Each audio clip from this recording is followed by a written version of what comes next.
everyone knows what's going on. Jude Bellingham, the noise has been crazy, and this video has been like going crazy the last 24 hours. I haven't actually watched it, but Ian Wright has a lot to say, and you know, big up Ian Wright. He used to pick up his cousins across the street from me when I lived in Catford or Bellingham. So yeah. Anyway, let's listen. I'm worried for Jude simply because he's somebody that they can't control. You can't control him. Obviously, coming off of the who else and what he done in the World Cup, he's showing people that, you know, I'm here, I'm black, I'm proud, I'm ready to go. All that vibe is something that a certain man can't deal with. I agree with you. I agree with you. A personal experience, and I've spoken about this in 2016, that Raheem Sterling came to see me in the tournament and said that he felt as though he was being persecuted, that it was unfair, and it was basically not relating to football. And I remember at the time me giving him a completely and utterly inadequate answer, and I've spoken about this publicly since, where I said, look, Raheem, it's because of your quality and who you are and what you are that they're criticising you. I remember they did this with Wayne Rooney, I actually name-checked him. They did this with David Beckham, they did this with Paul Gascoigne, the best players, the biggest names. But actually what I didn't read at the time, and to be fair, what he was actually crying out and asking me for help for, was around the fact that this wasn't relating to his football performances, which it was with maybe yourself or with Gazza or with Bex. It was more around the colour of his skin and this persecution around how if he had a car that was this, another player had a car that was this, that was white, there was a difference in reporting of it. Do you think that is happening again in front of our eyes here? You know something, I remember saying I had to do something for GQ not long ago, and I said I don't think as Englishmen, there's certain Englishmen, I'm an Englishman, I can't hide from that. Even though when I was younger, people say, yeah, but you're not really English. Right? Yeah, I'm English. I don't think they're ready for a black superstar like that who can move like Jude's moving. All right. Are they ready for a black superstar is the question, really. I think that England has a love-hate relationship with its black athletes. As you can see on the wall, I love football. I love sports. You can't see on the wall because the video is cut out. But I love sports, right? And, you know, as someone who never made it to the highest level, I made it pretty far. I was a 1%er, but I didn't get to the top, right? Because only the 0.01% of people get to the top. And, you know, even playing sports as a black person in the UK, you face certain barriers. You face certain cultural barriers, even in change rooms, and how managers and coaches talk to you and how they also perceive your behavior. There's so many different things that you face going through it. So when I see these guys at the top level, obviously I'm a lot older now, and this is a different whole generation. It's interesting to know, and I wish that players spoke a bit more openly about what they received in terms of how they're managed, how they're treated as black athletes, because I don't think they talk about it, and they're not brave enough to talk about it right now. They won't mention it that it's a racial thing because people will say, oh, they're pulling the race card. It's not a race card. It's a card that exists. Are we ready for a black superstar? I think in England, it's not like America. You go to America, which I lived in America for 5 years. The way they treat their athletes is very different. Their athletes are allowed to be braggadocious, say what they want, be rude. Their athletes are almost like praised for having confidence. They're praised for saying, yeah, I'm the man, and I can be the man, and I'm going to be the man. In the UK, it's not like that. You know, everyone has to be humble. You have to, you know, you're not allowed to say too much. You're not allowed to act. Anyway, let's continue. I don't want to talk over the video too much. You know, they can't touch him, like I just said. He goes out there, he performs, he does what he does. He says who else. It's too uppity for these people. Something that they used to say back in the day. If you're a black guy or a black man who's, you know what, I put it in a football term. So everybody, they love N'Golo Kante. He's a humble black man, gets on with what he's doing. I'm not saying that he's an Uncle Tom or anything. Just saying that's how his personality. Ian Wright saying he's not an Uncle Tom, but I think Kante just gets on with it. That's fair, actually. He is. But if you get a Pogba or a Bellingham and you get that kind of energy, that does not sit well with the people, that kind of person.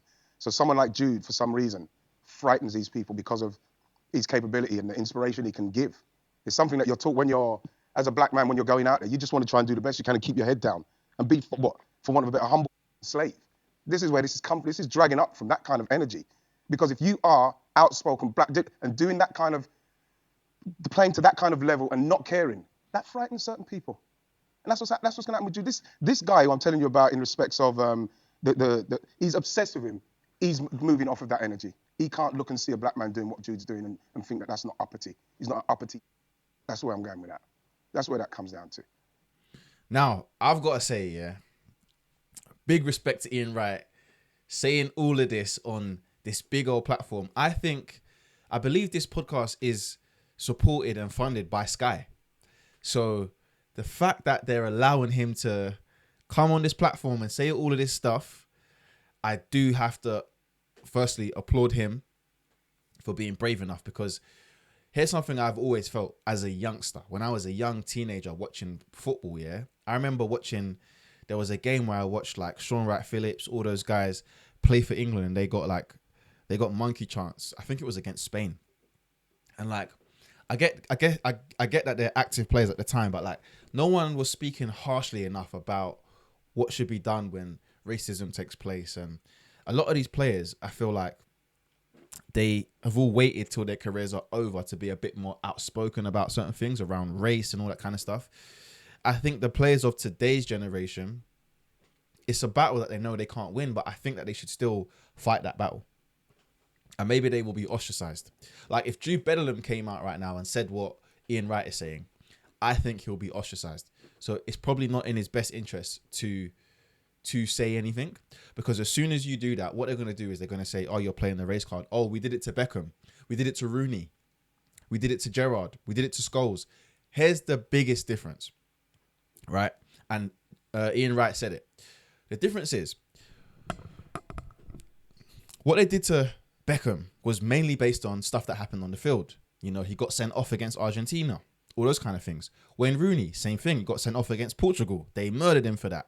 So yes, these players did get ridiculed. They did get a lot of media press. They did get their lives were like heavily scrutinized.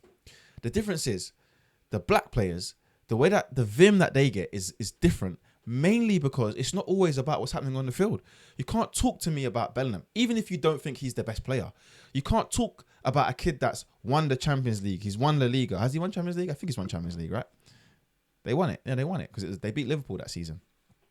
Let me just check. Has Jude Bellingham won the Champions League? I'm pretty sure he has. Yeah, he won La Liga and Champions League in his first year.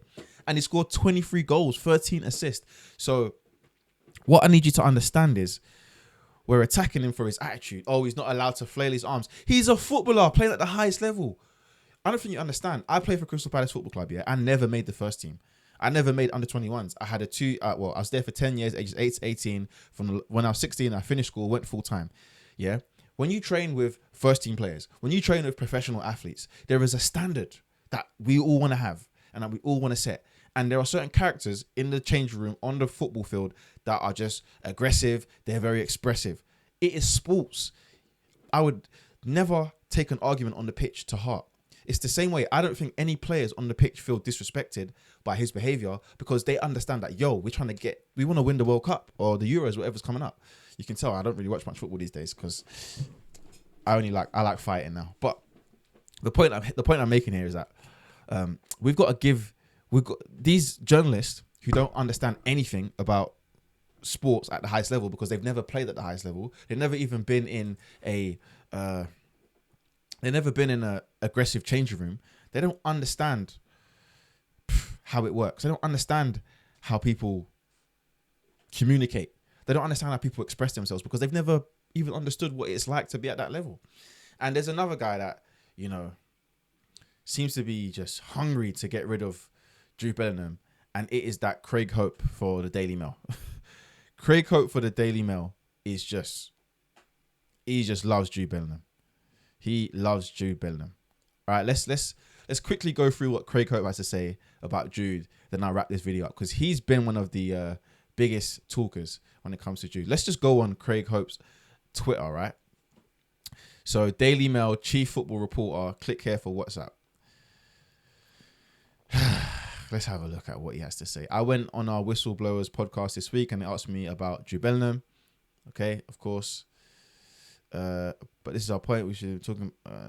We aren't because of what Bellingham did. He changed the discourse. Okay, so this is our point. We should have been talking football and all of the below. We aren't because of what Bellingham did. He changed the discourse, not the media. It's also important to explore an issue that could impact England, not just ignore it. Let's look at the original post. Ex-players blaming media for fallout from Jude Bellingham's petulance is like blaming the mirror for the haircut. The truth is Bellingham to look at himself. This is why I think England have a better chance without him. This guy is just a hater. He's a hater. How can you say that? He's a hater. He is a hater. That's just one post, yeah.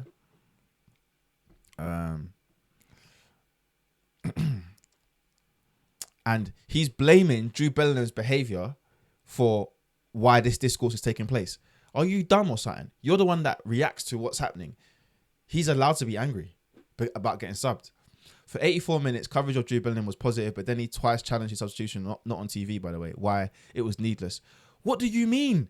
He is a top footballer. He's allowed to challenge the manager's decisions. Another post, ex-players blaming media. So 1, 2, let's keep going. 3, 4, 5, 6. Anything else about Bellingham? 7. All right, cool. So it's the 20th today. So basically, in the past 4 days, he's tweeted about Bellingham 7 times. That's one man. One man tweeted about Bellingham. So you can't tell me that there isn't an agenda. There's more about Bellingham. This guy loves it. Bellingham again. I would probably guess that this guy talks about Bellingham more than anybody else. Okay? And he's supposed to be this football journalist. I don't know. Anyway, one more. Let's have a look at this. Jude Bellingham is a divisive soloist who is becoming a senseless obsession.